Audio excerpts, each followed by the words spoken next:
দর্শক আবার উপস্থিত হচ্ছি আমি Liza on the market Savar দ্বিতীয় তলায়। আমি স্বপন সরকারের অফিসে চলে আসছি, কন্টেন্ট ক্রিয়েটার স্বপন স্যার।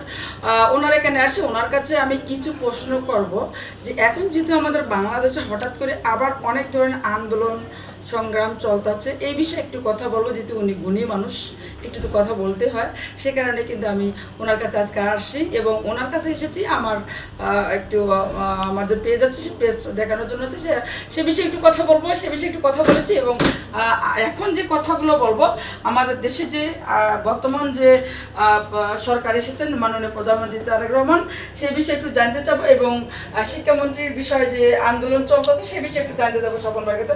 ভাই আসসালামু আলাইকুম। দাদা, এই তো হঠাৎ করে আমাদের বাংলাদেশে আবারও সেই আন্দোলন শুরু হয়ে গেছে ছাত্রদের, তো এই বিষয়ে একটু জানতে চাচ্ছি আসলে শিক্ষামন্ত্রীর ভুলটা কোথায়? এক কথাই বলবো যে বাচ্চারা যে আন্দোলনটা করতেছে এটা যুক্তিপূর্ণ আন্দোলন। মেন হলো স্যার বলছিল তার মেয়ের কথা, মেয়েটা যদি আরেকজনে টাইনা নেয় সেটা হলো আলাদা কথা, অন্যরকম দেখা যাবে। তার মেয়ের দিয়ে উদাহরণ দিচ্ছে, সে ব্রয়লার মুরগির মতো একটু বৃষ্টি হলে তার ঠান্ডা লেগে যায়, জ্বর আসে। যাই হোক, তিনি কিন্তু এই ব্যাপারে ক্ষমা চাইছে। আর প্রশ্নপত্রে ভুল, এটা আমরা ছোটকাল থেকে জেনে আসছি, এটা হবেই। আমরা যখন লেখাপড়া করছি, আমরা অনেক বৃষ্টিতে ভিজে স্কুলে গেছি না, পলিথিনে করে বই নিয়ে স্কুলে গেছি না, পরীক্ষা দিয়েছি না। তো এখন এই বিষয়ে একটু জানতে চাচ্ছি, আসলে বৃষ্টিতে ভিজে গেলে কি লেখাপড়া হবে কি না, বা আমরা যে করছি আমরা কি শেষ হয়ে গেছি? তো সেই কারণে কিন্তু আমাদের যে মিলন সাহেব, যে মন্ত্রী সাহেব, তিনি কিন্তু বলেছেন তাদের বাচ্চাদের কাছে কিন্তু তিনি কিন্তু ক্ষমাও চেয়েছেন যে আসলে যে, তারপর উনি কিন্তু যেই প্রশ্ন নিয়ে কথা হচ্ছে যে প্রশ্নগুলা আপনার যে মার্ক করে দেওয়া হবে, যে প্রশ্নগুলো ওনাদের কাছে কঠিন হয়েছে বাচ্চাদের কাছে, সে বিষয়ে কিন্তু উনি বলেছেন। আসলে যে এই বাংলাদেশে বর্তমান যে সরকার বাংলাদেশ পরিচালনা করতেছেন প্রধানমন্ত্রী তারেক রহমান, আসলে ওনার পরিচালনাটা আপনার কাছে কেমন মনে হচ্ছে? ওটার পরিচালনাটা আমি বলি, এই 4 মাসে কোনো কথা বলার দরকার নেই। 2-1 বছর যাক, তারপরে বলতে হইব যে তার ভালো মন্দ।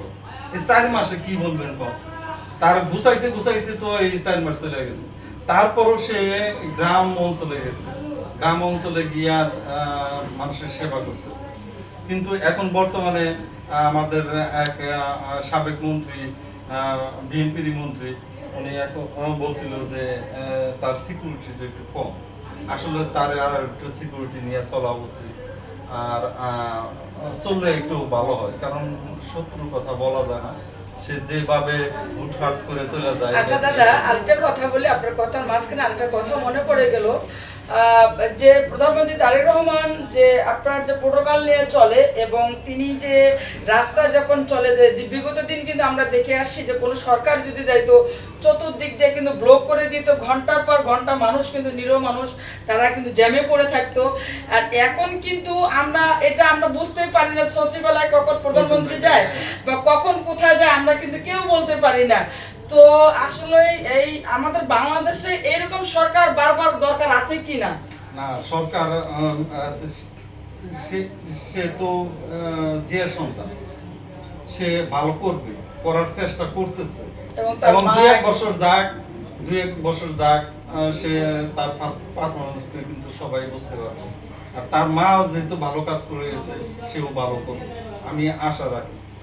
আর এই যে আন্দোলনটার ব্যাপারে আমি আপনাকে বলি, আমি যেহেতু আইটি সেকশনে কাজ করি, প্রতিটা 10 এবং মেট্রিকে যারা পরীক্ষা দিছে, পরীক্ষা দিছে, প্রতিটা এই গত সপ্তাহে বা এই গত মাসে দেখেন তার আইডি এবং ফেসবুক চেক করেন, সবাই কিন্তু বৃষ্টিতে ভিজা এই টিকটক করছে, ফেসবুকিং করছে, বিভিন্ন ভিডিও বানাইছে। তখন তাদের জ্বর আসে নাই, আর এখন হঠাৎ করে তাদের জ্বর হয়ে গেছে। স্কুলের পড়ালেখার কথা শুনলে মানুষের জ্বর এসে পড়ে। প্রিয় দর্শকরা, আমি স্বপন দাদার কথা শুনে অনেক হাসলাম, কারণ হাসি না হেসে পারলাম না, কারণ স্বপন দাদা এমন একটা কথা বলেছে, আসলে টিকটক ড্যান্স করলে কিন্তু ঠান্ডা লাগে না বৃষ্টিতে। আর পরীক্ষা দিতে গেলে ঠান্ডা লাগে, জ্বর আসে। আর আমাদের মাননীয় মন্ত্রী সাহেব যিনি বলেছেন, ওনার মেয়েকে কিন্তু উদ্দেশ্য করে কথাটা বলেছেন যে আমার মেয়েটাও বয়লারের মতন একটু পানি পড়লে জ্বর আসে। আর সেটাকে নিয়ে কিছু সংখ্যক মানে মানুষ এটাকে নিয়ে আন্দোলন বাড়া শুরু করে দিয়েছে। অনেকেই বলতেছে যে এখন মন্ত্রীর পদত্যাগ না, সরকার এত সহজ, জনগণের সরকার। এটা ওই বিগত দিনের সরকার না, সিল মেরে রাতে অন্ধকারে সিল মেরে নিছে। সবার কাছ থেকে বিদায় নিচ্ছি। না, বিদায় নেওয়ার আগে আমি একটু বলি, এই যে আমি কিছু যদি আইডিয়া আপনারা দেখাইতে পারতাম। প্রতিটা ছেলে মেয়ের মোবাইল চেক করে দেখেন, বৃষ্টিতে ভিজা ভিডিও বানাইছে। আর বৃষ্টিতে ভিজা ভিডিও বানাইছে মানে তাদের ভিউ বাড়াইছে, ভিউ বাড়াইছে না। আর আমি মন্ত্রী সাহেবকে এর মাধ্যমে একটু বলবো যে ওরা তো আমাদের বাচ্চা সন্তান, এরা কিন্তু অনেক সময় অনেক কিছু বোঝে না। কথাগুলা ওইভাবে না বললে আর একটু নমনীয় ভাবে বলতে ভালো, তাই না? নমনীয় বললে ভালো। তবে এটা বাস্তব, সে কথা যেটা বলছে ওটা কিন্তু বাস্তব। আসলে আমরা ব্রয়লারের মুরগির মাংস খাইতে খাইতে আমাদের শরীর গেছে নরম, কোনো কিছু সহ্য হয় না, মাঠে কাজ করতে পারে না। একটু মাঠে দেখেন রোদ্রে একটু কাজ করলে জ্বর এসে পড়ে। যাই বাচ্চাদের বলবো যে আপনারা আন্দোলন ফিরে নেন, আন্দোলন দরকার নেই, যেহেতু উনি ক্ষমা চাইছে। এবং আর যে প্রশ্নপত্র দুইটা ভুল হয়েছিল তার নাম্বার আপনারা পাইতেছেন, তাহলে আপনারা এখন কেন আন্দোলনটা করবেন?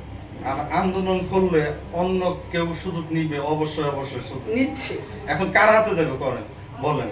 এই যে খালি দেশের ছেলে তারেক রহমান সাহেব আছে, এরপরে জামাত যাইব, জামাত এনসিপি যাইব, আবার যদি এরা দুইজনে ঝগড়া করে আওয়ামী লীগ এসে এখানে ঢুকবে। এইসব অনেক কিছু চিন্তা করে করতে হয়। কারণ আপনারা আন্দোলন অনেক আন্দোলন করে এই সরকারটা নিয়ে আসছেন, আপনারা 2 বছর 3 বছর দেখেন।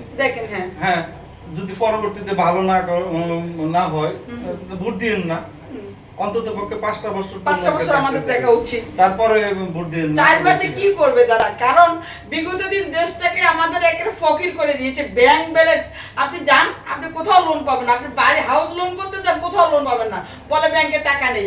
আমরা ব্যাংকে টাকা রেখেও আমরা লোন ছি না। তো দেখেন দেশটাকে পরিস্থিতি করেছে। ব্যবসা আছে বলেন দাদা? কোনো ব্যবসা আছে? আমরা যারা ব্যবসায়িক যারা ব্যবসা করি, আমাদের ব্যবসা আছে? টুকিটাকি করে ছেলে মেয়েকে নিয়ে খাচ্ছি, জাস্ট চলার মতন, ডাল ভাত খেয়ে বেঁচে আছি। কিন্তু আসলে আমরা বলতে পারি না প্রকাশ্যে যে আমরা অনেক কষ্টে আছি। আর যারা দিন মজুর, যারা শ্রমিক ভাই, এরা তো কান্নাকাটি করে সবার সামনে বলতে পারে। আমরা তো কান্নাকাটি করতে পারি না, কারণ আমাদের সবার ভিতরে আমরা মধ্যবিত্ত ফ্যামিলি, আমরা সবচেয়ে বড় কষ্টে আছি, তাই না দাদা? তো দাদা সবার কাছ থেকে বিদায় নেই, সবাই ভালো থাকবেন। আল্লাহ হাফেজ, বাই বাই।